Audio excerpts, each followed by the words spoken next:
The number one reason you are not getting your nursing position is because you're not prepared enough. You're rambling during your interviews, you don't know how to answer specific questions, and you don't know how to promote yourself or how to introduce yourself. So, I want to help you be successful in your next upcoming interview. So in this video, I'm going to share the top 5 commonly asked questions that'll come up in your next nursing interview for 2026. After this video, you're going to walk away with what to say, what not to say, and how to feel more confident in your interview so that you can walk away perhaps with a same day offer. For those who don't know me and you're new to this channel, my name is Dr. Farah Laurent. I've helped over 200 nursing students and new graduate nurses land their specialty position in the ICU, the ED, labor and delivery, psych, and any other position that your heart desires. And I've helped them make 6 figures. So if you want to be the next person who lands your dream role, this video is for you. So let's get into it. All right. So question number 1, tell me about yourself. That is the number one question 99% of the time that they are going to ask you. This question may also come in the form of them saying, walk me through your resume. But essentially, that's going to be the first question. Now, so many of you will struggle with this question because you don't know what to say. Number 1, what I will say is, do not start off by saying your name or where you went to school. They already know that. It's on your resume. You don't need to recite your resume. Plus, you want to start off your interview strong. Within the first 5 to 10 seconds, you want to capture their attention, their curiosity. You want to literally make them lean in and want to listen for more. So how do you do that? You have to have an interview pitch. And this is what I help my clients craft and design and prepare so that when you're in the interview, you literally slay that introduction so much so that you blow them away and they're like, wow, this candidate really prepared. They know what they're talking about. All right. So what is an interview pitch? Like I said, you don't start off with your name. You literally will say something that'll capture their attention. So let's say you want a labor and delivery position. You might say something like, well, the reason I'm here is because, as you know, brown and black women are 3 to 4 times more likely to die due to complications in pregnancy. And I'm here to change that. This is why I'm here to interview for this labor and delivery position. My name is Farah, and with my past experience in education, I know that I'll be an advocate in this role, right? Something simple like that in your first section. So I break it up into 3, the interview pitch. The beginning should really be your why and, why you want to go into that particular specialty. Then phase 2, you'll lead into past experiences, strengths, skills, and then lead into the last part of literally why should they hire you as this candidate. So essentially, that is your interview pitch. You have to nail that interview pitch. Now, you want to thread in a little bit of your story. I did this with Jessica, who was a new graduate nurse who wanted to get into MD. Everybody kept telling her that she couldn't. She had to go to med-surg. But of course, I was like, don't you dare take a med-surg position. I got you. Let's go. So part of her interview pitch, we worked in a little bit of her story about her own personal pregnancy complications without getting into too much detail so that we can build some empathy and build some credibility of why she wants to go into L&D to help other mothers and advocate for them. So you want to be able to tell a story. When they tell you, tell me about yourself. Do not recite your resume. Don't sound boring. Give it some enthusiasm because it's all about the delivery. yes, what you say is important, but also the delivery is extremely important. You want to sound enthusiastic. You don't want to sound scripted or robotic. So essentially, you're telling a story. When you tell a compelling, organized story that touches people's hearts, it gets their emotions going, and you start to connect, that's what they'll remember. In fact, you'll be unforgettable. That's how you answer the tell me about yourself. Because essentially, they got your resume. You don't have to recite that. You want to pull them in, draw them in, so that they remember you. The first 2 minutes of an interview is crucial. So if you can knock that out, slay, be confident in your delivery with the interview pitch, you will blow them away. And typically within the first few minutes, they will already decide if, you are the perfect candidate, and that's what we want. On to number 2. Why this particular specialty? You want to give them a little bit of a appetizer, right, in the interview pitch to say why you want to go in L&D, why you want to be an emergency nurse, or why you want to be an ICU or pediatric nurse, right? You want to give them a little bit, but they may later on in the interview ask you why this particular specialty, or why this specialty at our hospital system or our organization. That question will definitely come up. So this is when, again, you have to be prepared with why you want to be an ER nurse or why you want to be an ICU nurse, right? You have to come with a story. One thing that I'll say again, the storytelling piece has to be strong. So for me, let's say for the emergency department, I'll use my own story.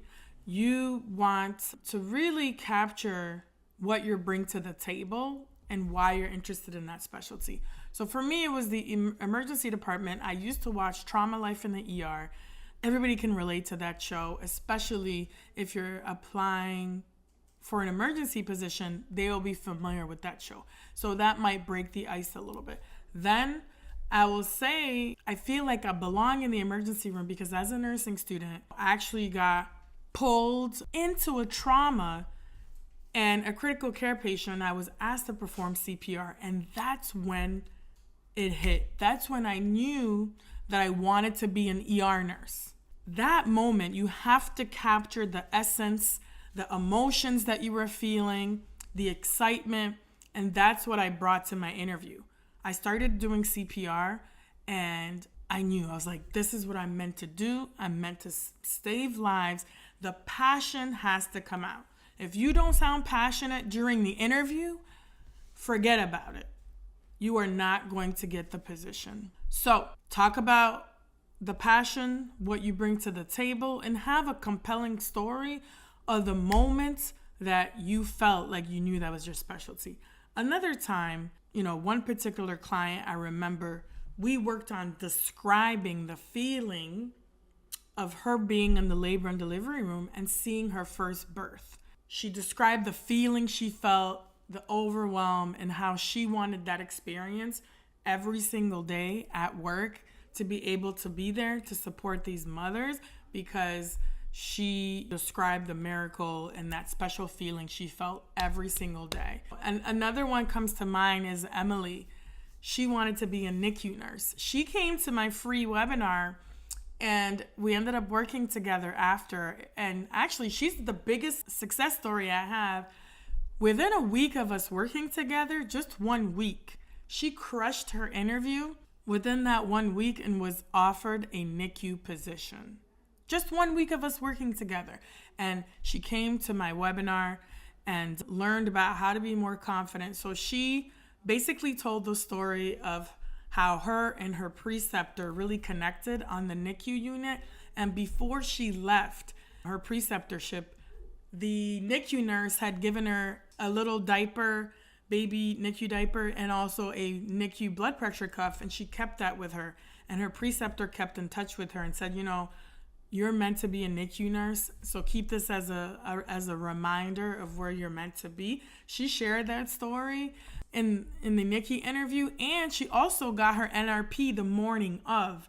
So she showed how serious this was to her to be a NICU nurse. So before the interview, she got her certification as a neonatal nurse and then told that story in the afternoon when she had her interview. So of course, she immediately connected because they see how above and beyond and how passionate you are about this specialty. That is what needs to come out. Number 3, why should we hire you, right? So many people are afraid to brag about themselves, talk about their past skills, strengths, education.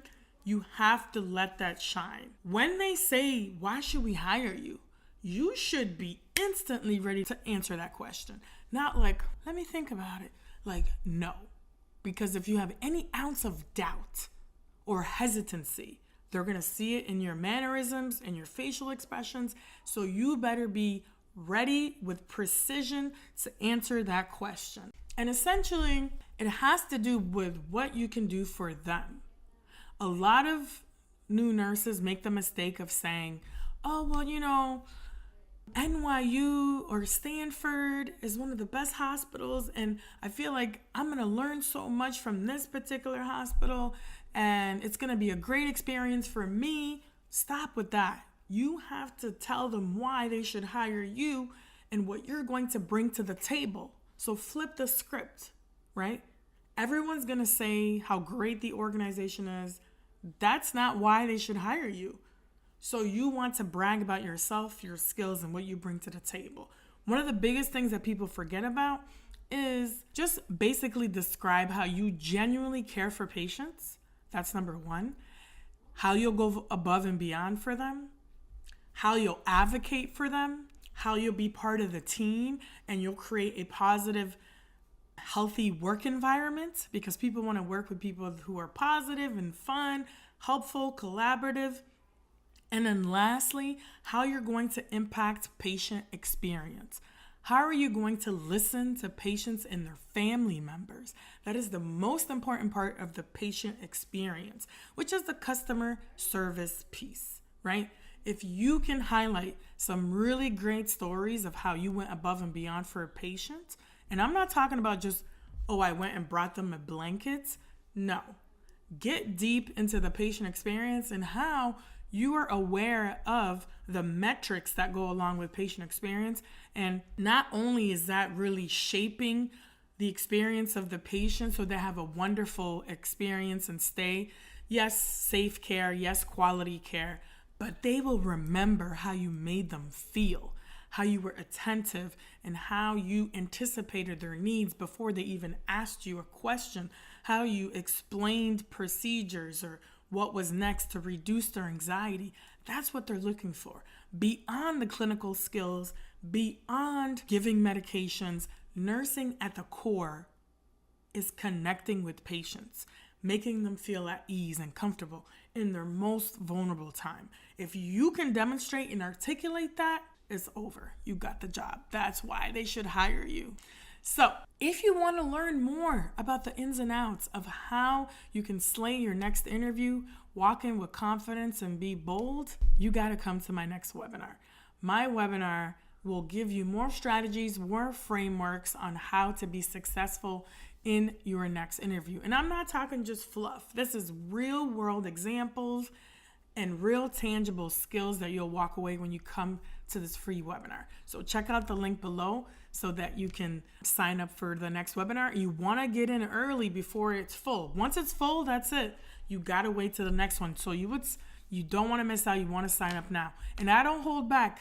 I give you the straight, the straight business, right? I always say, I give it to you straight, no chaser. Okay. So you want to come to my next free training, my next webinar.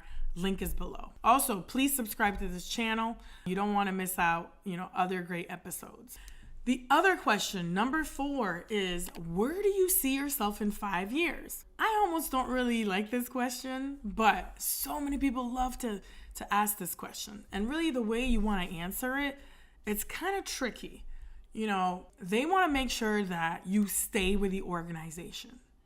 No organization wants to invest and spend so much money training you.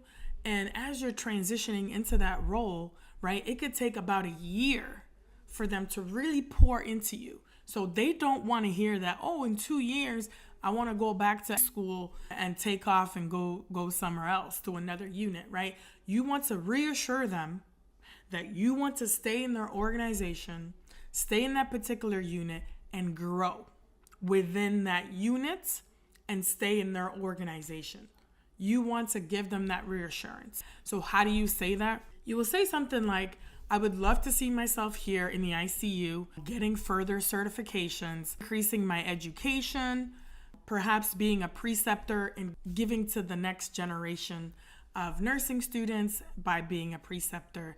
And, I see myself here growing and preferably retiring here if possible. And then lastly, what other questions do you have for us? Do you have anything to share? Or is there anything else we asked that we didn't cover? This is your part to promote yourself, brag about yourself, and write down your questions so you have questions to ask. Anyways, that's it for the top 5 questions that you need to know in 2026. Follow me for more content. If you're trying to get to the ICU, I have a specific ICU video that you want to check out, the 5 essential steps that'll help you land your ICU role. All right. Again, thank you for watching. Subscribe to the next webinar and I'll see you there. Take care.